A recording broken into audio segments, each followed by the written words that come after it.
2023 साली मित्राबरोबर मी शेगावला जाऊन आलो होतो.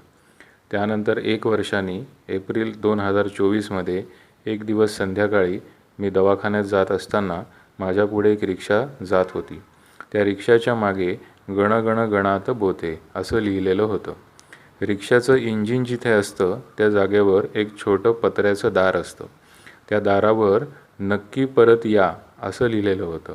रिक्षावर असं काही लिहिलेलं मी प्रथमच पाहत होतो.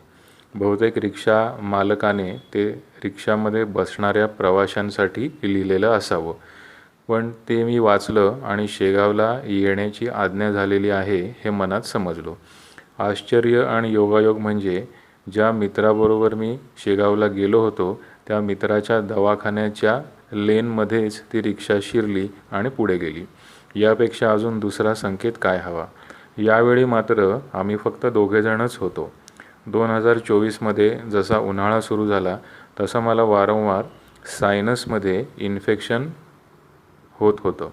शेगावला ज्या दिवशी गेलो त्या दिवशी मी आजारी तर नव्हतो, पण पूर्ण बरं वाटतंय असंही नव्हतं.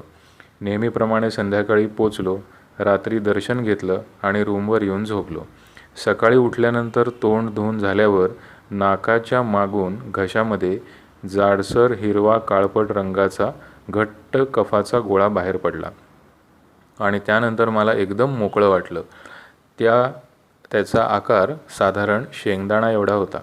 नाकाच्या मागे घशाची जी पोकळी असते तिथे कधीकधी अन्नाचा एखादा कण अडकून बसतो आणि त्या ठिकाणी वारंवार इन्फेक्शन होत राहतं. गजानन विजय ग्रंथामध्ये एक उल्लेख आहे की एका भक्ताच्या डोक्यामध्ये बंदुकीचा छर्रा घुसला आणि त्याचं डोकं दुखायला लागलं. अनेक उपाय केले पण फरक पडला नाही. त्याने महाराजांच्या मठामध्ये जमीन झाडण्याची सेवा केली आणि एक दिवस तो छर्रा आपोआप गळून पडला आणि त्याची डोकेदुखी पूर्ण थांबली.